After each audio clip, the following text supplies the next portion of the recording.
ہمارے چینل میں خوش آمدید۔ تو چلیے شروع کرتے ہیں آج کی کہانی۔ میں کمرے میں بیٹھی گھٹنوں میں سر دیے پھوٹ پھوٹ کر رو رہی تھی اور تھوڑی دیر پہلے ہونے والے واقعے کو یاد کر رہی تھی۔ مجھے چاہ کر بھی صبر نہیں آ رہا تھا۔ میں بہت بے بس محسوس کر رہی تھی۔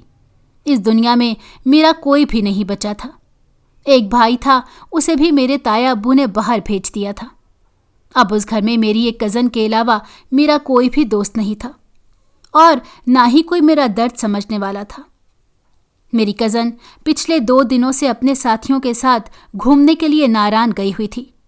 اسی وجہ سے اس کی غیر موجودگی میں میرے ساتھ گھر والوں کا رویہ بدتر ہو گیا تھا۔ مجھے سمجھ نہیں آ رہا تھا کہ میں کس کو اپنا درد سناؤں۔ میں تو بات بھی نہیں کر سکتی تھی اور نہ ہی گھر والوں کے سامنے رو سکتی تھی۔ اگر میں تائی امی کے سامنے روتی تو آگے مجھے مزید برا بھلا کہتی اور مجھے مارتی۔ انہیں میرا رونا بھی نحوست لگتا تھا۔ انہیں لگتا تھا کہ میں یہ سب ڈرامہ صرف اور صرف لوگوں کی توجہ حاصل کرنے کے لیے کرتی ہوں۔ میں لوگوں کو یہ بتانا چاہتی ہوں کہ گھر والے میرا خیال نہیں رکھتے، اور اگر ایسا تھا بھی تو اس میں کون سا کوئی جھوٹ تھا۔ لیکن میری تائی امی کو جھوٹے مان رکھنے کی عادت تھی، جبکہ ان کے بارے میں پورا خاندان ہی جانتا تھا کہ وہ کس قدر ظالم عورت ہے۔ لیکن چونکہ وہ ایک امیر گھرانے سے تعلق رکھتی تھیں اور اچھے ٹھاٹ باٹ کی مالک تھیں، اس وجہ سے کوئی بھی ان کے سامنے بات نہیں کرتا تھا۔ سبھی ان کے سامنے میٹھے بن جاتے، لیکن ان کی پیٹھ پیچھے کوئی بھی ان کا نام اچھے الفاظ میں نہیں لیتا تھا۔ اچانک مجھے لگا کہ کوئی دروازے کی طرف بڑھ رہا ہے۔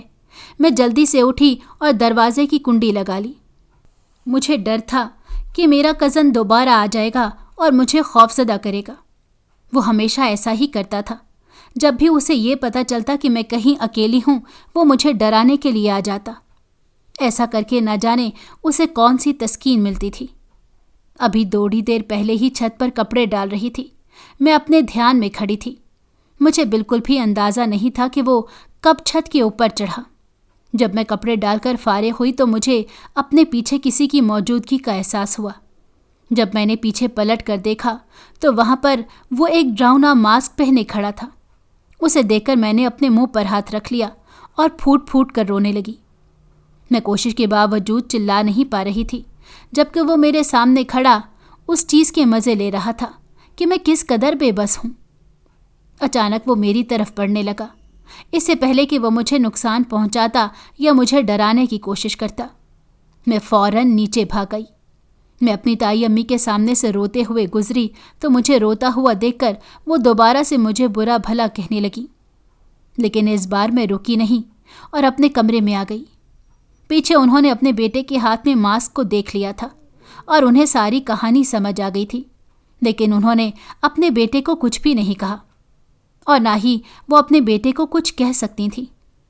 مجھے اپنا کزن بہت عجیب لگتا تھا۔ مجھے اس کی آنکھوں سے بھی خوف آتا تھا۔ میں کوشش یہی کرتی تھی کہ جتنا ہو سکے اس سے بچوں، لیکن نہ چاہتے ہوئے بھی دن میں 2-3 بار میرا اس سے سامنا ہو جاتا تھا، کیونکہ ہم ایک ہی گھر میں رہتے تھے۔ میں جتنی بھی کوشش کر لوں اور جتنی بھی احتیاط کر لوں، لیکن خود کو اس کے سامنے آنے سے نہیں روک پاتی تھی۔ اچانک میرے دروازے پر دستک ہوئی۔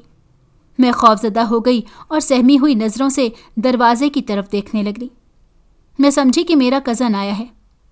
کبھی کبھار مجھے اپنی تائی امی پر غصہ آتا تھا۔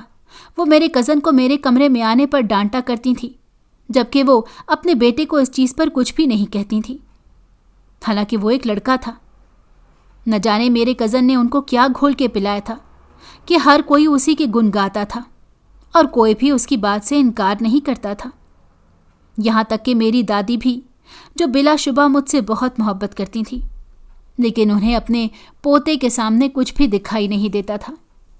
یہاں تک کہ اگر انہیں اپنے پوتے اور مجھ میں سے کسی کا انتخاب کرنا پڑے تو وہ اسی کا انتخاب کرتی، اور یہی بات مجھے سب سے زیادہ زہر لگتی تھی۔ تھوڑی دیر دستک دینے کے بعد مجھے اپنی کزن کی آواز سنائی دی۔ اپنی کزن کی آواز سن کر میں نے جلدی سے جا کر دروازہ کھولا اور اس کے گلے لگ کر پھوٹ پھوٹ کر رونے لگی۔ مجھے روتا دیکھ کر وہ پریشان ہو گئی اور کہنے لگی، کیا ہوا ہے؟ تم اتنی پریشان کیوں ہو؟ کیا کسی نے کچھ کہا ہے؟ میں اشارے سے اسے بتانے لگی کہ میرے کزن نے کس طرح مجھے تنگ کیا ہے۔ اس کے چہرے پر پریشانی کے تاثرات آ گئے اور وہ کہنے لگی، فکر کرنے کی ضرورت نہیں ہے، میں خود اس سے پوچھ لوں گی کہ آخر اس کی ہمت کیسے ہوئی، وہ خود کو سمجھتا کیا ہے۔ مجھے پتا تھا یہ سب میری کزن مجھے تسلی دینے کے لیے کہہ رہی ہے، ورنہ اس میں بھی اتنی ہمت نہیں تھی کہ وہ پاشا سے سوال کر سکتی۔ تھوڑی دیر بعد وہ میرے کمرے میں آ گئی اور مجھے سارا دن کا احوال سنانے لگی کہ کیسے اور کہاں کہاں وہ گھومنے کے لیے گئے۔ میں اشتیاق سے اس کی باتیں سن رہی تھی۔ اگر خود کچھ کہنا ہوتا تو میں اشارہ کر کے اسے سمجھا دیتی یا ایک ڈائری پر لکھ کر اسے بتا دیتی۔ اچانک اس نے اپنے امی ابو کا نام لیا اور کہا کہ وہ دونوں تمہیں سلام دے رہے تھے۔ اس کے ماں باپ کا ذکر سن کر مجھے اپنے ماں باپ کی یاد آ گئی۔ میں اپنے ماں باپ کی اکلوتی بیٹی تھی۔ میرے ابا کا ایک بہت بڑا کاروبار تھا جسے وہ اکیلے ہی سنبھال رہے تھے۔ میرے باپ نے اپنی پسند سے شادی کی تھی، جس کی وجہ سے میرے دادا ابو نے انہیں گھر سے نکال دیا تھا، لیکن میری امی کی مدد سے میرے ابا اپنے کاروبار اسٹیبلش کرنے میں کامیاب ہو گئے۔ جبکہ میرے ابا کا کاروبار ایک وسیع پیمانے پر چلا گیا تو ان کے وہ بہن بھائی جو ان سے روٹھے ہوئے بیٹھے تھے، انہوں نے فوراً ناراضگی ختم کی اور اپنے بھائی سے معافی مانگنے کے لیے آ گئے۔ میرے ابا ایک اچھی نیچر کے مالک تھے، اس وجہ سے انہوں نے اپنے بھائیوں کی چالاکی کو جان بوجھ کر نظر انداز کیا اور انہیں اپنے ساتھ اپنے گھر میں جگہ دے دی، اور یوں میرے تایا اور میرے چاچو بھی ابا کے ساتھ ان کے کاروبار میں برابر کے شریک ہو گئے۔ میں پیدائشی گونگی نہیں تھی، بلکہ میرے ساتھ ایک حادثہ پیش آیا تھا جس کی وجہ سے میری آواز چلی گئی، اور اسی حادثے میں میرے اماں ابا کا انتقال ہو گیا۔ اس کے بعد تو جیسے میری زندگی عذاب ہی بن گئی۔ ہم 2 ہی بہن بھائی تھے، میں چھوٹی تھی جبکہ میرا بھائی مجھ سے 6 سال بڑا تھا۔ اماں ابا کی وفات کے بعد میرے تایا اور چاچو نے سب کچھ سنبھال لیا اور ہم سے ہر چیز لے لی، یہاں تک کہ وہ دونوں ابا کے کاروبار پہ بھی قابض ہو گئے۔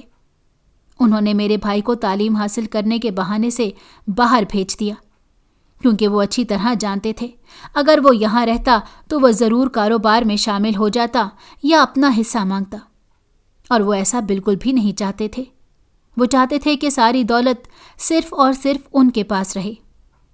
اپنے بھائی کے جانے کے بعد میں اس گھر میں بالکل دنیا میں اکیلی رہ گئی۔ کبھی کبھار ہی میرے اپنے بھائی سے بات ہوتی تھی۔ جب بھی میرا بھائی مجھ سے پوچھتا کہ تمہیں کوئی پریشانی تو نہیں ہے، تب میری آنکھوں میں آنسو آ جاتے اور میں چاہ کر بھی اپنے بھائی کو نہیں بتا پاتی تھی۔ اس کی ایک وجہ تو یہ تھی کہ سارے گھر والے وہاں پر موجود ہوتے تھے، دوسرا میں بول بھی نہیں پاتی تھی، اور تیسری وجہ یہ تھی کہ میں اپنے بھائی کو اپنی وجہ سے پریشان نہیں کرنا چاہتی تھی، کیونکہ وہ پہلے ہی پردیس میں بہت سی پریشانیاں کاٹ رہا تھا۔ میرے ابا کا کاروبار بہت اچھا چل رہا تھا اور تایا ابو کا بینک بھر چکا تھا۔ میں اکثر تایا ابو کے منہ سے کاروبار کی ترقی کی باتیں سنتی تھی، لیکن جب میرے بھائی نے باہر پیسے منگوانے کے لیے تایا ابو کو کہا تو تایا ابو فوراً رونا شروع ہو گئے اور کہنے لگے کہ کاروبار ڈوب رہا ہے، ہمارے پاس خود کھانے کو پیسے نہیں ہیں، میں تمہیں پیسے کیسے بھیجوں؟ پھر میرے بھائی نے وہاں پر دن رات کام کیا اور پارٹ ٹائم جاب کر کے اپنی فیس ادا کی۔ یہاں پر بھی میں اپنے بھائی کے لیے کچھ بھی نہیں کر پائی۔ میں اسے یہ بھی نہیں بتا پائی کہ تایا ابو تم سے جھوٹ بول رہے ہیں، ایسا کچھ بھی نہیں ہے۔ شروع میں تو میری تائی اور چچی سارا دن مجھ سے گھر کے کام کرواتی اور اس کے بدلے میں مجھے کھانا کھانے کو دیتی، لیکن جب سے میری دادی نے میری سرپرستی کا دعویٰ کیا تھا، اس دن کے بعد سے سب گھر والوں کا رویہ میرے ساتھ پہلے سے بہتر ہو گیا، لیکن اب بھی وہ مجھے باتیں سنانے اور تانے دینے سے باز نہیں آتے تھے۔ میری کزن تھوڑی دیر بیٹھ کر مجھ سے باتیں کرتی رہی اور پھر وہاں سے اٹھ کر چلی گئی، جبکہ میں سوچنے لگی کہ آگے نہ جانے میرے ساتھ کیا ہوگا۔ رات کے کھانے کا وقت ہو گیا تھا اور میں باہر جانے سے گھبرا رہی تھی۔ میں اپنے کزن کا سامنا نہیں کرنا چاہتی تھی، نہ جانے اس نے سب گھر والوں کو کیا کہا ہوگا۔ میں جانتی تھی کہ یہ گھر میں باہر گئی تو ان کے ساتھ جا کر کھانا کھایا تو میرا کزن دن کا قصہ چھیڑ دے گا اور جان بوجھ کر میری بے عزتی کروائے گا۔ حالانکہ اس میں میرا کوئی بھی قصور نہیں تھا۔ لیکن حیرت کی بات یہ تھی کہ ایسا کچھ بھی نہیں ہوا۔ نہایت ہی اچھے ماحول میں بیٹھ کر کھانا کھایا گیا۔ چچی بہت پیار سے مجھ سے بات کر رہی تھی اور تائی امی ساری چیزیں میرے آگے رکھ رہی تھی اور مجھے پیار سے کھانا کھانے کو بول رہی تھی۔ اس اچانک تبدیلی پر میں حیران ہو گئی اور سب کے منہ دیکھنے لگی۔ میرا کزن مسکراتی ہوئی نظروں سے مجھے دیکھ رہا تھا، لیکن اس کے چہرے پر ایک شیطانی اور پراسرار مسکراہٹ تھی۔ میں زیادہ دیر تک اس کی طرف نہ دیکھ پائی اور کھانا کھا کر وہاں سے جلد ہی اٹھ گئی۔ رات کو میں اپنے کمرے میں لیٹی رسالہ پڑھ رہی تھی۔ وہ ایک ہارر ڈائجسٹ تھا۔ مجھے ہارر ڈائجسٹ پڑھنے کا بچپن سے ہی بہت شوق تھا اور ان ڈراؤنی اور اندیکھی چیزوں میں مجھے بچپن سے ہی بہت دلچسپی تھی۔ میں اکثر کہانیوں میں جب جنات کے بارے میں پڑھتی تو میری بھی خواہش ہوتی تھی کہ کوئی جن میرا دوست ہو یا کوئی جن زادی میری دوست ہو جو میری مدد کر سکے اور مصیبت کے وقت میں میرے کام آ سکے۔ لیکن یہ ساری چیزیں میں صرف سوچ ہی سکتی تھی۔ میں جانتی تھی کہ اصل میں ایسا کچھ بھی ممکن نہیں ہے۔ یہ صرف کہانیوں اور کتابوں تک محدود ہے۔ اصل زندگی میں ایسا کچھ بھی نہیں ہوتا۔ اگلے دن میری آنکھ تھوڑی لیٹ کھلی۔ مجھے ڈر تھا کہ گھر والے میری بے عزتی کریں گے، لیکن انہوں نے مجھے کچھ بھی نہیں کہا۔ دادی نے لاؤنج میں شور مچایا ہوا تھا کہ جلدی کرو، ہمیں دیر ہو رہی ہے۔ اچانک مجھے یاد آیا کہ آج قبروں پر جانے کا دن ہے۔ آج جمعرات تھی۔ دادی ہر ہفتے جمعرات کے دن قبرستان جایا کرتی تھی اور وہاں پر جا کر اپنے پیاروں کے لیے فاتحہ پڑھتی تھی، اور ہمیں بھی اس کام کے لیے وہ اپنے ساتھ لے کر جاتی تھیں۔ میں نے جلدی سے اندر سے چادر اٹھائی اور تیار ہو کر باہر آ گئی۔ تھوڑی دیر بعد ہم سب قبرستان چلے گئے۔ سارے دادا کی قبر پر فاتحہ پڑھ رہے تھے کہ میری نظر ایک بہت پیارے بکری کے بچے پر پڑی جو نہ جانے وہاں پر کہاں سے آ گیا تھا۔ مجھے جانور ہمیشہ سے ہی بہت پسند تھے۔ مجھے وہ اپنے جیسے لگتے تھے کیونکہ میرا اور ان کا دکھ ایک ہی تھا۔ میں بھی نہ ہی بول پاتی تھی اور نہ ہی اپنے دکھ کا اظہار کر پاتی تھی، اور نہ ہی وہ بول پاتے تھے۔ وہ بہت ہی پیارا بکری کا بچہ تھا، سفید اور کالے رنگ کا۔ میں اس کے پیچھے جانے لگی تاکہ اسے اٹھا سکوں۔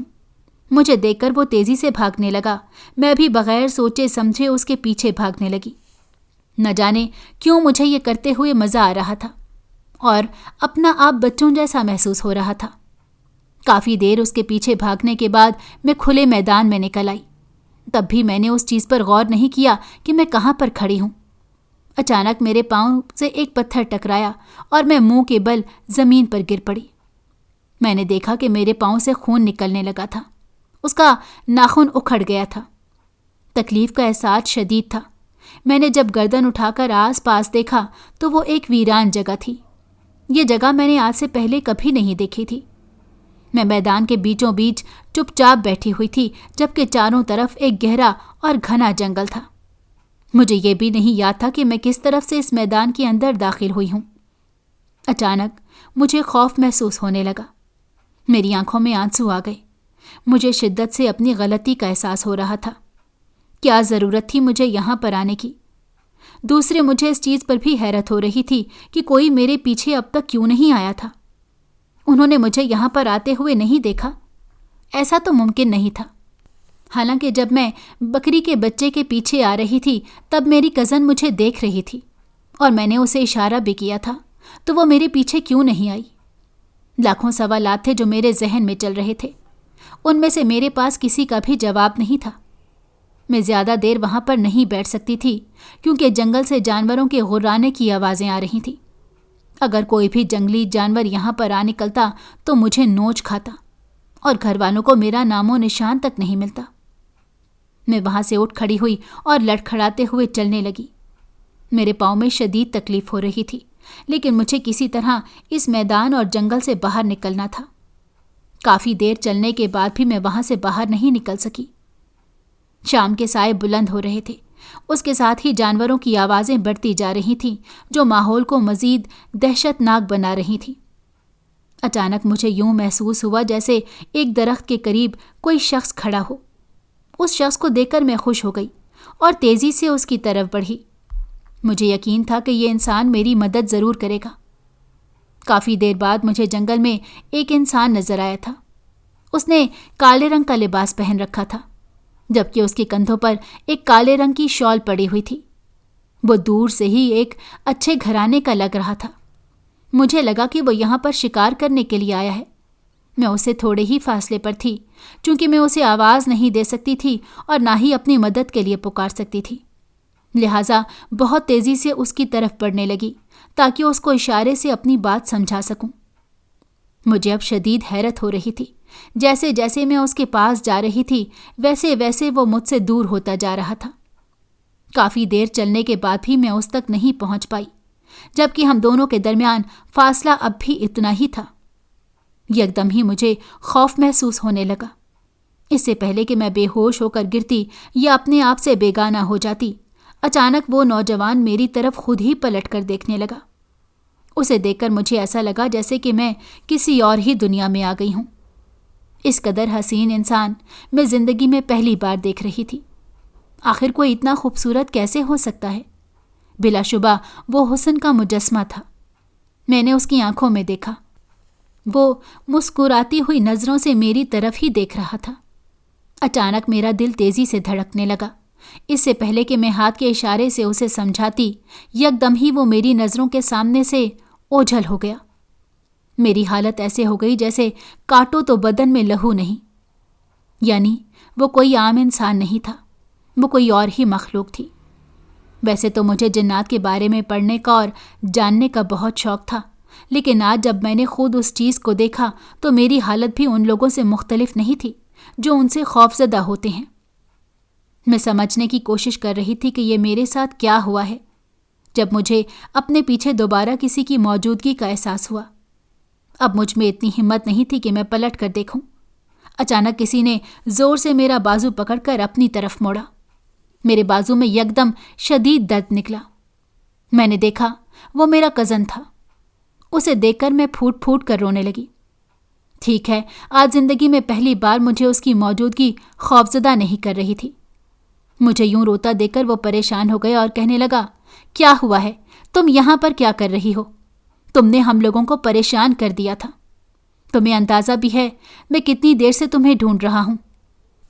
مجھے تو یہی لگ رہا تھا کہ اب تک کوئی جانور تمہیں اپنے ساتھ لے گیا ہوگا۔ وہ فکر مندی سے یہ سب کہہ رہا تھا۔ اس نے دوبارہ مجھے اپنے ساتھ چلنے کو کہا۔ میں دوبارہ کھڑی ہو کر اسی جگہ پر جانے کو مڑی تو اس کی نظر میرے پاؤں پر پڑی۔ میرے پاؤں سے خون نکل رہا تھا۔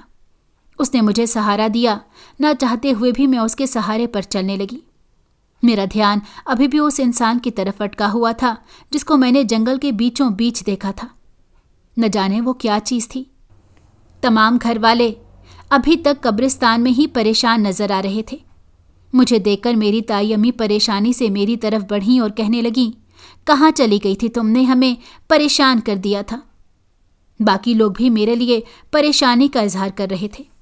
مجھے ان کی اس فکر مندی پر ذرہ برابر بھی یقین نہیں تھا۔ ایک چیز کا مجھے اندازہ ہو چکا تھا کہ اب ضرور انہیں مجھ سے کوئی کام ہے، کوئی ایسا کام جسے میرے علاوہ کوئی بھی نہیں کر سکتا۔ اسی وجہ سے یہ میرے گن گا رہے ہیں۔ تھوڑی دیر بعد میں اپنے کزن کے ساتھ اسپتال چلی گئی۔ وہاں سے مرہم پٹی کروانے کے بعد میں دوبارہ گاڑی میں آ کر بیٹھ گئی۔ میرا کزن کچھ ضروری سامان لینے کے لیے قریب ہی بنی دکان پر چلا گیا۔ اس نے مجھے کہا کہ تم یہیں پر بیٹھو، میں تھوڑی دیر میں آتا ہوں۔ میں گاڑی میں بیٹھی اس کا انتظار کر رہی تھی۔ جب میری نظر گاڑی کے فرنٹ مرر پر پڑی، مجھے لگا کہ گاڑی کے ساتھ کوئی آ کر کھڑا ہوا ہے۔ اچانک میرے ذہن میں ایک جھماکا ہوا۔ یہ وہی کالے رنگ کا لباس تھا اور وہی چادر تھی، لیکن کھڑے ہونے والے شخص کا مجھے چہرہ نظر نہیں آ رہا تھا۔ اس بات کا مجھے اندازہ ہو چکا تھا کہ یہ وہی انسان ہے جسے میں جنگل میں دیکھ کر آئی تھی۔ وہ یہاں پر کیا کر رہا تھا؟ کیا وہ میرے پیچھے آ گیا تھا؟ یہ سوچ ہی میری روح کو لرزا دینے والی تھی۔ اچانک مجھے یوں محسوس ہوا جیسے وہ آہستہ آہستہ آگے بڑھ رہا ہے۔ میں نے خوف کے مارے اپنی آنکھیں بند کر لیں اور مجھے جتنی بھی دعائیں آتی تھیں میں ان کا ورد کر رہی تھی، کیونکہ میں اس پوزیشن میں نہیں تھی کہ چلا سکتی یا کسی کو اپنی مدد کے لیے بلا سکتی۔ اس وجہ سے ابھی میرے لیے جو بھی ممکن تھا میں وہ سب کر رہی تھی۔ جب اچانک مجھے گاڑی کا دروازہ کھلنے کی آواز آئی اور یہاں پر مجھے لگا کہ میرا ابھی وقت آ گیا ہے، ابھی یہ مجھے اپنے ساتھ لے کر چلا جائے گا اور نہ جانے اس کے بعد میرے ساتھ کیا ہوگا۔ لیکن ایسا کچھ بھی نہیں ہوا۔ مجھے اپنے کزن کی آواز سنائی دی، اپنے کزن کی آواز۔ میں نے حیرت سے اپنی آنکھیں کھولیں۔ میں نے دیکھا کہ میرا کزن مجھے پریشانی سے دیکھ رہا تھا اور کہہ رہا تھا، کیا ہوا؟ تم ٹھیک تو ہو؟ تم اتنی ڈری ہوئی کیوں ہو؟ کیا کسی نے کچھ کہا ہے؟ اس کی بات سن کر میری گردن خود بخود نہ میں ہل گئی۔ وہ مجھے پرسوچ نظروں سے دیکھتا ہوا دوبارہ گاڑی میں آ کر بیٹھ گیا۔ تھوڑی دیر بعد ہم گھر پہنچ گئے، لیکن پورا راستہ مجھے یہی محسوس ہوتا رہا کہ گاڑی کی پچھلی سیٹ پر کوئی بیٹھا ہوا ہے۔ میں بار بار شیشے سے پیچھے دیکھتی، لیکن وہاں پر مجھے کوئی بھی نظر نہیں آتا۔ اس کا احساس مجھے مسلسل ہو رہا تھا۔ میری اس حرکت کو میرے کزن نے بھی نوٹ کیا تھا۔ اسے بھی پتہ چل گیا تھا کہ مجھے کوئی مسئلہ ہے۔ زندگی میں پہلی بار ایسا ہوا تھا کہ میں اس کے علاوہ کسی اور سے خوفزدہ ہو رہی تھی۔ ناخن اکھڑنے کی وجہ سے میرے پاؤں میں شدید درد ہو رہا تھا، جس کی وجہ سے میرا چلنا دشوار ہو گیا تھا۔ میں جلدی سے اپنے کمرے میں جا کر لیٹ گئی۔ گھر والوں نے مجھے وہیں پر کھانا لا کر دیا۔ تمام لوگ میری خدمت کر رہے تھے اور میرا ایسے خیال رکھ رہے تھے جیسے کہ میں کوئی شہزادی ہوں یا ان کی بہت زیادہ لاڈلی ہوں۔ نہ جانے کیوں ان کے اس قدر پیار پر میری آنکھوں میں آنسو آ گئے اور مجھے لگنے لگا کہ وہ واقعی بدل گئے ہیں، انہیں میری قدر آ گئی ہے۔ لیکن میں نہیں جانتی تھی کہ ان کے دل میں کیا چل رہا ہے۔ وہ کچھ اور ہی سوچے بیٹھے ہیں اور ایک ایسے مقصد کو حاصل کرنے کے چکر میں ہیں جہاں تک پہنچنے کی سیڑھی میں خود ہوں۔ رات کو میں لیٹی ہوئی تھی جب اچانک میرے موبائل پر کال آ گئی۔ میں نے دیکھا میرے بھائی کا فون تھا۔ اپنے بھائی کی کال پر میں بہت خوش ہوئی۔ اتنے عرصے بعد وہ مجھے خود سے کال کر رہا تھا، ورنہ تو اسے فرصت ہی نہیں ملتی تھی کہ اپنی بہن کو یاد کر لے۔ فون اٹھاتے ہی میں نے شکایتوں کی پٹاری کھول دی۔ میں اپنی آواز سے اسے یہ بتانے کی کوشش کر رہی تھی کہ میں تم سے ناراض ہوں اور تم سے بات نہیں کرنا چاہتی۔ کافی دیر وہ مجھے خاموشی سے سنتا رہا اور پھر نہایت ہی سنجیدہ آواز میں بولا، میں تمہیں ایک بہت اہم ضروری بات بتانا چاہتا ہوں۔ وہ کافی پریشان لگ رہا تھا۔ میں فوراً خاموش ہو گئی۔ تھوڑی دیر بعد مجھے اس کی آواز سنائی دی۔ اس نے جو خبر مجھے دی، مجھے لگا کہ میرے سر کا اوپر آسمان گر گیا ہو۔ میرے بھائی نے وہاں پر اپنی پسند سے شادی کر لی تھی، جبکہ وہ اچھی طرح جانتا تھا کہ چچی نے اپنی بیٹی کا رشتہ اسے دیا ہوا تھا۔ یوں منگنی کے باوجود وہ کیسے شادی کر سکتا تھا؟ میرا منہ کھلا کا کھلا رہ گیا۔ تم ایسے تاثرات دے کر مجھے مزید پریشان کر رہی ہو، وہ چڑھتے ہوئے بولا اور کہنے لگا۔ چچی مجھے دوبارہ گھر میں بلا رہی ہیں، لیکن میں نہیں آنا چاہتا۔ مجھے کوئی حل بتاؤ، میں کیا کروں؟ میرے پاس اس چیز کے لیے کوئی حل نہیں تھا۔ کافی دیر وہ مجھ سے باتیں کرتا رہا۔ اس کے دل کا بوجھ ہلکا ہو گیا تھا اور پھر اس نے کال کاٹ دی، جبکہ میں سوچنے لگی کہ اگر چچی کو اس بارے میں پتہ چل گیا تو نہ جانے وہ کیا کریں گی۔ میں بیٹھی یہی سوچ رہی تھی جب مجھے اپنے کمرے میں کسی کے چلنے کی آواز آئی۔ میں فوراً سیدھی ہو کر بیٹھ گئی۔ قدموں کی آواز صاف تھی، کوئی کمرے میں چکر کاٹ رہا تھا۔ اچانک مجھے خوف محسوس ہونے لگا۔ میں فوراً اپنے بستر سے اٹھ کھڑی ہوئی اور باہر جانے لگی۔ اس سے پہلے کہ میں دروازہ کھول کر باہر نکلتی، میرے قدم خود بخود ہی زمین پر جم گئے۔ مجھ میں اتنی ہمت نہیں تھی کہ میں آگے بڑھ سکوں۔ اب اس چیز کو بھی میں اپنا وہم نہیں قرار دے سکتی تھی، کیونکہ اس کو میں نے اپنی آنکھوں سے دیکھ رہی تھی اور محسوس کر رہی تھی۔ اب مجھے یوں محسوس ہونے لگا تھا جیسے کوئی میرے ارد گرد گول گول چکر کاٹ رہا ہو اور میرا جائزہ لے رہا ہو۔ آنسو تیزی سے میری آنکھوں سے بہہ رہے تھے۔ اچانک مجھے اپنے چہرے پر کسی کے ہاتھوں کا لمس محسوس ہوا۔ کوئی انتہائی پیار سے میرے آنسو صاف کر رہا تھا۔ اس سے میرا خوف مزید بڑھ گیا۔ میری آنکھوں کے سامنے اندھیرا چھانے لگا اور میں بے ہوش ہو کر وہیں زمین پر گر پڑی۔ پھر میرے ساتھ کیا ہوا مجھے کچھ پتہ نہیں۔ صبح جب میری آنکھ کھلی تو میں اپنے بستر پر لیٹی ہوئی تھی۔ رات کا واقعہ جب مجھے یاد آیا تو میرا دل جلدی سے دھڑکنے لگا۔ وہ احساس اب بھی ہو رہا تھا، وہ خوشبو کمرے میں ابھی بھی پھیلی ہوئی تھی۔ اچانک میری نظر گھڑی پر پڑی، میرے ہوش اڑ گئے۔ گھڑی دن کے 12 بجا رہی تھی۔ میں اتنی دیر سوتی رہی۔ اچانک دروازہ کھٹکنے کی آواز آئی۔ میں نے جا کر دروازہ کھولا تو سامنے دادی کھڑی تھی۔ انہیں دیکھ کر میں نہ جانے کیوں شرمندہ ہو گئی۔ وہ کہنے لگیں کہ میں 3 بار تمہارا دروازہ بجا چکی ہوں لیکن تم نے رسپانس نہیں دیا۔ مجھے تمہاری فکر ہو رہی تھی۔ تمہاری طبیعت تو ٹھیک ہے؟ انہوں نے میرے ماتھے پر ہاتھ رکھا کر مجھے بخار تو نہیں؟ میں نے انہیں تسلی دی اور کہا کہ میں بالکل ٹھیک ہوں۔ میں شاور لینے کے لیے واش روم چلی گئی۔ میں نے واش روم میں قدم رکھا ہی تھا جب مجھے اپنے سامنے لگے شیشے میں وہی عکس نظر آیا۔ نظر آنے والے عکس میں آدمی نے چہرے کو ڈھانپا ہوا تھا۔ اس کے صرف ہونٹ نظر آ رہے تھے جہاں پر ایک شیطانی مسکراہٹ پھیلی ہوئی تھی۔ میں نے خوفزدہ ہو کر پیچھے دیکھا تو وہاں پر کوئی بھی نہیں تھا، لیکن جب میں نے دوبارہ شیشے میں دیکھا تو وہی چہرہ نظر آیا۔ میرا پورا وجود ڈر کے مارے کانپنے لگا۔ میں جلدی سے دروازہ کھول کر باہر نکل گئی۔ مجھے اپنے پیچھے ہلکے سے کہے کی آواز سنائی دی۔ یوں لگ رہا تھا جیسے کوئی میرے اس قدر خوفزدہ ہونے پر ہنس رہا ہو اور میرا مذاق بنا رہا ہو۔ میں منہ دھوئے بغیر ہی باہر چلی گئی۔ میں نے دیکھا کہ لاؤنج میں کوئی بھی نہیں تھا۔ مجھے شدید بھوک لگ رہی تھی۔ جب میں نے جا کر دیکھا تو تائی امی وہاں پر نہیں تھی۔ مجھے خود سے کچن سے کوئی بھی چیز لینے کی اجازت نہیں تھی، اسی لیے میں تائی امی کے کمرے کی طرف بڑھنے لگی تاکہ ان سے اجازت لے کر کوئی چیز اٹھا کر کھا سکوں، لیکن میرے قدم دروازے پر ہی رک گئے جب میں نے اندر سے اپنے ماں باپ کا نام سنا۔ وہ لوگ میرے ماں باپ کے بارے میں بات کر رہے تھے۔ میں جانتی تھی کہ کسی کی باتیں یوں چوری چھپے سننا ٹھیک نہیں ہے، لیکن ان کا لہجہ مجھے بہت عجیب لگ رہا تھا، اس لیے میں وہاں پر رک گئی۔ جو بات مجھے سننے کو ملی اس کے بعد مجھے لگا کہ میں اپنے پاؤں پر مزید کھڑی نہیں رہ پاؤں گی بلکہ وہیں گر جاؤں گی۔ میری ماں باپ کی موت ایک حادثے میں ہی ہوئی تھی، لیکن وہ حادثہ میرے چچا اور تایا نے مل کر کروایا تھا۔ وہ ان کی ساری جائیداد ہتھیانا چاہتے تھے، اسی وجہ سے انہیں دنیا سے ختم کر دیا، لیکن بعد میں انہیں مایوسی کا سامنا کرنا پڑا کیونکہ میرے بابا نے ساری جائیداد میرے اور میرے بھائی کے نام کر دی تھی۔ اب وہ میرے حصے کی جائیداد ہتھیانا چاہتے تھے، اسی وجہ سے وہ اپنے بیٹے کی شادی مجھ سے کروا رہے تھے۔ مجھے ابھی تک اپنے کانوں پر یقین نہیں آ رہا تھا۔ کوئی اس قدر ظالم کیسے ہو سکتا ہے؟ جو بھی تھا، میرے بابا ان کے بھائی تھے۔ انہوں نے اس وقت ان کا ساتھ دیا تھا جب وہ مشکل میں تھے، اور کوئی اس قدر احسان فراموش کیسے ہو سکتا ہے؟ لیکن ایک اور راز مجھ پر کھل گیا۔ وہ میری دادی تھی جو انتہائی نفرت سے میرے باپ کا ذکر کر رہی تھی۔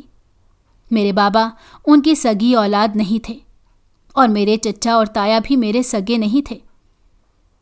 مجھے یوں لگ رہا تھا جیسے کسی نے مجھے اجنبیوں کی بھیڑ میں اکیلا چھوڑ دیا ہو۔ میں زیادہ دیر وہاں کھڑی نہ رہ سکی اور اپنے کمرے میں آ گئی۔ مجھے سمجھ نہیں آ رہا تھا کہ کیا کروں، کس کو اس بارے میں بتاؤں۔ میں کسی کو بتا بھی نہیں سکتی تھی کیونکہ یہاں پر ایسا کوئی بھی نہیں تھا جو میری مدد کر سکتا، لیکن اب میں ان لوگوں کو یوں آزاد گھومتا بھی نہیں چھوڑ سکتی تھی۔ مجھے ہر صورت ان لوگوں سے بدلہ لینا تھا، اور اس کے لیے مجھے ہمت چاہیے تھی۔ سب سے پہلے تو میں نے اپنے کزن سے شادی کے لیے انکار کرنا تھا۔ میں نے اپنے آپ کو ذہنی طور پر تیار کر لیا تھا کہ جب میری چچی یا تائی مجھ سے اس بارے میں بات کریں گی تو میں صاف منع کر دوں گی اور ہرگز اس سے شادی نہیں کروں گی۔ دن تیزی سے گزرتے جا رہے تھے۔ اب تک ان دونوں نے مجھ سے اس بارے میں کوئی بات نہیں کی تھی۔ دوسری طرف میرے ساتھ جو عجیب و غریب واقعات کا قصہ بڑھتا ہی چلا جا رہا تھا۔ اب ایک اور چیز کا اضافہ ہو گیا تھا۔ وہ صرف مجھے اپنی موجودگی کا احساس نہیں دلاتا تھا بلکہ اب وہ مجھ سے باتیں بھی کرنے لگا تھا۔ وہ خود ہی سوال کرتا، میں جو بھی وہم میں سوچتی وہ پتہ نہیں کیا اسے پتہ چل جاتا، اور پھر وہ اسی کے مطابق مجھ سے دوسرا سوال کرتا یا کسی اور قصے کے بارے میں مجھے بتانا شروع کر دیتا۔ شروع میں مجھے اس کی آواز سے بہت خوف محسوس ہوتا تھا، لیکن اب تو جیسے مجھے عادت ہو گئی تھی۔ جس دن وہ مجھ سے بات نہ کرتا یا مجھے اپنی آواز نہ سناتا، میرا دن بہت بے چین گزرتا تھا۔ مجھے یوں لگ رہا تھا جیسے مجھے اس وجود کی عادت ہوتی جا رہی ہے۔ آہستہ آہستہ کر کے میرا خوف بھی ختم ہوتا جا رہا تھا۔ اب میں اسے دیکھنا چاہتی تھی اور اس سے ملنا چاہتی تھی۔ شاید وہ بھی اسی چیز کا انتظار کر رہا تھا کہ وہ میرے دل کے اندر سے ہر قسم کا خوف نکال دے اور اس کے بعد وہ میرے سامنے آئے۔ اس نے مجھ سے وعدہ کیا تھا کہ وہ چند ہی دنوں بعد میرے سامنے حاضر ہو جائے گا۔ اس دن جب وہ میرے سامنے آیا تھا تب وہ انجانے میں ہوا تھا، کیونکہ وہ جنات کے ایک ایسے قبیلے سے تعلق رکھتا تھا جنہیں انسانوں کے ساتھ رابطہ کرنے کے لیے پہلے اپنے سردار کی اجازت لینا پڑتی تھی، اور وہ بھی اپنے سردار سے اجازت لینے کے بعد ہی مجھے اپنا آپ دکھا سکتا تھا۔ اور پھر وہ دن آ ہی گیا۔ میں معمول کے مطابق چھت پر بیٹھی ایک رسالہ پڑھ رہی تھی جب اس کی خوشبو چاروں طرف پھیل گئی۔ میرے ہونٹوں پر مسکراہٹ آ رہی تھی۔ میں نہ جانے کیوں اس کی آمد پر بہت خوش ہو گئی تھی۔ وہ مجھے اپنا آپ لگنے لگا تھا۔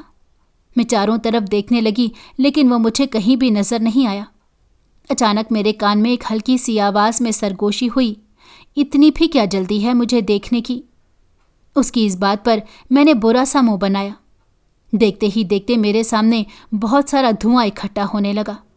جب وہ دھواں غائب ہوا تو وہاں وہی خوبصورت نوجوان کھڑا تھا جو میں نے اس دن جنگل میں دیکھا تھا۔ ویسی ہی خوبصورت آنکھیں اور خوبصورت نقوش جو کسی کو بھی اپنا دیوانہ کر سکتے تھے۔ میں بے ساختہ اسے دیکھتی چلی گئی۔ اچانک اس نے میری آنکھوں کے سامنے چٹکی بجائی۔ میں جیسے ہوش کی دنیا میں آئی اور شرمندہ ہونے لگی۔ اس کے بعد میں نے وہی بات کرنے کا ارادہ کر لیا جو آج میں پورا دن سوچتی آ رہی تھی، لیکن مجھے سمجھ نہیں آ رہا تھا کہ میں اسے کیسے بتاؤں۔ میں یہ بات بھی بھول چکی تھی کہ میں جو کچھ بھی سوچتی ہوں وہ اسے پتہ چل جاتا ہے۔ اچانک اس کی آواز گونجی، مجھے پتہ ہے کہ تم کیا کہنا چاہتی ہو اور میں اس سلسلے میں تمہاری مدد کرنے کے لیے بھی تیار ہوں۔ تو میرے ہوتے ہوئے فکر کرنے کی ضرورت نہیں ہے۔ تمہارے چچا اور تایا کو ان کے کیے کی سزا ملے گی۔ لیکن ایسا کیسے ہوگا؟ میں بول بھی نہیں سکتی، میں کیسے گواہی دوں گی؟ میں نے اشارے سے اسے سمجھایا۔ میری بات سن کر وہ کہنے لگا، میں ایک دن کے لیے تمہیں اپنی آواز دے دوں گا اور تم گواہی دے دینا۔ اس سے سارا مسئلہ حل ہو جائے گا، اور جہاں تک کیس لڑنے کا اور کورٹ میں لے جانے کا مسئلہ ہے تو وہ میں خود حل کر لوں گا۔ اس نے مجھے ہر طرح سے یقین دلایا اور کہا کہ کسی بھی قسم کی پریشانی کی ضرورت نہیں ہے۔ اس کے بعد وہ وہاں سے غائب ہو گیا۔ اگلے 2 دن یوں ہی گزر گئے۔ ان 2 دنوں میں وہ ایک بار بھی میرے سامنے نہیں آیا۔ تیسرے دن جب وہ میرے سامنے حاضر ہوا تو اس کے ہاتھ میں کورٹ کے کاغذات تھے۔ اس نے مجھے بتایا کہ وہ انسانی روپ میں تمام کام کر کے آ چکا ہے۔ شام کے وقت پولیس آ گئی اور میرے چچا اور تایا کو پکڑ کر لے گئی۔ تمام گھر والے حیران تھے کہ اچانک یہ سب کیا ہو رہا ہے۔ پولیس نے انہیں میرا نام لے کر بتایا کہ اس نے آپ کے اوپر کیس کر دیا ہے۔ تمام گھر والے میری طرف ایسے دیکھ رہے تھے جیسے میں کوئی بھوت ہوں۔ انہیں ابھی تک یقین نہیں آ رہا تھا کہ میں یہ سب کچھ بھی کر سکتی ہوں۔ چچی اچانک مجھے مارنے کے لیے بڑھیں، لیکن ایک پولیس کانسٹیبل نے اس کا ہاتھ پکڑ لیا اور کہا کہ اگر آپ نے انہیں نقصان پہنچانے کی یا ہراساں کرنے کی کوشش بھی کی تو آپ کو بھی جیل میں بھیجا جا سکتا ہے، اور انہوں نے میری حفاظت کے لیے وہاں پر ایک عورت کو مقرر کر دیا۔ یہ سب کچھ اتنا جلدی اور فوراً ہوا کہ مجھے سمجھ ہی نہیں لگی۔ 2 دن بعد میری کورٹ میں پیشی تھی اور میں نے گواہی دینی تھی۔ چچی طنزیہ نظروں سے میری طرف دیکھ رہی تھی جیسے میرا مذاق بنا رہی ہوں۔ مجھے اس وقت بہت دکھ ہوا، لیکن اب مجھ میں ہمت سے کام لینا تھا، اور 2 دن بعد مجھے کورٹ میں بلا لیا گیا۔ میں جج کے سامنے حاضر ہو گئی۔ جج نے مجھ سے 2 بار سوال کیا، لیکن میرے منہ سے آواز نہیں نکل رہی تھی۔ میں ایک دم ہی کنفیوز ہو گئی۔ مجھے لگا کہ اس جن زاد نے مجھے دھوکہ دے دیا ہے۔ مجھے شدت سے شرمندگی کا احساس ہونے لگا۔ اچانک میرے منہ سے آواز نکلنے لگی اور میں وہ سب کچھ بیان کرتی چلی گئی جو میں نے اپنے کانوں سے سنا تھا اور اپنی آنکھوں سے دیکھا تھا۔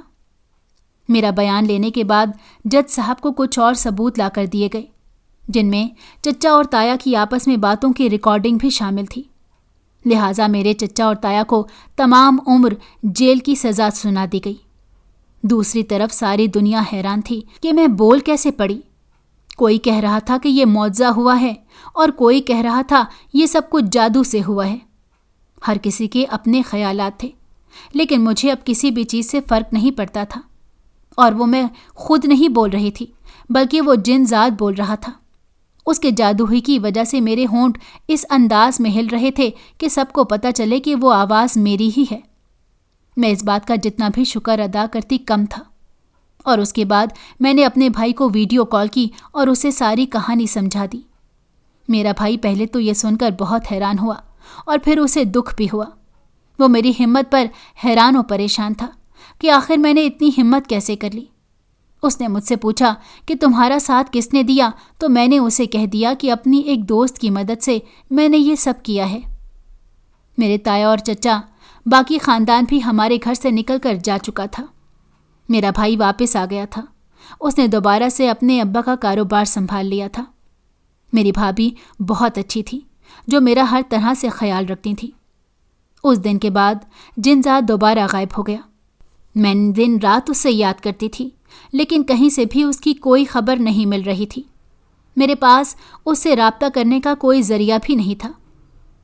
ایک دن جن دوبارہ میرے سامنے حاضر ہوا اور کہنے لگا کہ تمہاری آواز ہمیشہ ہمیشہ کے لیے نہیں گئی، بلکہ ایک چھوٹا سا مسئلہ ہونے کی وجہ سے تمہاری آواز مختصر مدت کے لیے بند ہو گئی ہے۔ اگر تم اپنا آپریشن کروا لو یا علاج کرواؤ تو تمہاری آواز دوبارہ سے ٹھیک ہو سکتی ہے۔ اچانک میرے ذہن میں ایک جھماکا ہوا۔ میرے بابا نے بھی یہی کہا تھا اور انہوں نے میرے علاج کے لیے ڈاکٹر سے اپوائنٹمنٹ بھی لی تھی، لیکن پھر اچانک ان کی موت کی وجہ سے سب کچھ وہیں کا وہیں رہ گیا۔ میں نے جب اپنے بھائی سے اس بارے میں بات کی تو میرے بھائی نے مجھے اس بات کا یقین دلایا کہ تمہیں فکر کرنے کی ضرورت نہیں ہے، اب میں آ گیا ہوں، اب میں سب کچھ ٹھیک کر دوں گا۔ وہ مجھے ڈاکٹر کے پاس لے کر چلا گیا اور واقعی اس جن ذات کے مطابق میری آواز واپس آ سکتی تھی، اور پھر ایک چھوٹے سے آپریشن کے ذریعے میں دوبارہ سے بولنے کے قابل ہو گئی۔ جس دن میں نے اپنی آواز سنی اس دن خوشی سے میری آنکھوں سے آنسو بہنے لگے۔ مجھے ابھی تک یقین نہیں آ رہا تھا۔ مجھے احساس ہو رہا تھا کہ آواز کتنی بڑی نعمت ہے۔ میں اپنے رب کا اور اس جن ذات کا جتنا بھی شکر ادا کرتی کم تھا، لیکن مجھے اس جن ذات کی ایک عادت خراب لگتی تھی۔ وہ بنا بتائے ہی مختصر مدت کے لیے غائب ہو جاتا تھا اور پھر اچانک ہی آ جاتا تھا۔ اس بار جب جن ذات میرے سامنے حاضر ہوا تو میں اسے شکایت کرنے لگی، لیکن وہ کافی تھکا ہوا اور پریشان لگ رہا تھا۔ میں نے جب اسے پریشانی کی وجہ پوچھی تو اس نے مجھے بتایا کہ اس کے قبیلے میں ایک مسئلہ ہو گیا ہے، جس کی وجہ سے اسے جانا پڑے گا۔ وہ آخری بار مجھے ملنے کے لیے آیا تھا۔ میں جو سمجھ رہی تھی کہ اب وہ ہمیشہ میرے ساتھ رہے گا، مجھے کوئی بھی پریشانی ہوگی تو وہ اسے حل کر دے گا، وہ صرف اور صرف میرا وہم تھا۔ لیکن میں یہ سب بول کر اسے پریشان نہیں کرنا چاہتی تھی۔ وہ آگے ہی بہت پریشان تھا۔ اس سے چند باتیں کرنے کے بعد میں نے الوداع کر دیا۔ اس کے جانے کے بعد نہ جانے کیوں میرا دل اداس ہو گیا، لیکن اب میں نے اس کے بغیر ہی باقی کی زندگی گزارنی تھی۔ آج اتنا وقت گزر گیا ہے، لیکن وہ جن ذات مجھے نہیں بھولتا، اور نہ ہی اس کا وہ احسان میں کبھی بھول سکتی ہوں۔ اگر آپ کو ہماری کہانی پسند آئی ہو تو ہمارے چینل کو لائک کریں اور سبسکرائب کر دیں۔ بیل نوٹیفیکیشن کو بھی آن کر دیں تاکہ ہماری آنے والی ہر مزیدار کہانی آپ کو وقت پر ملتی رہے۔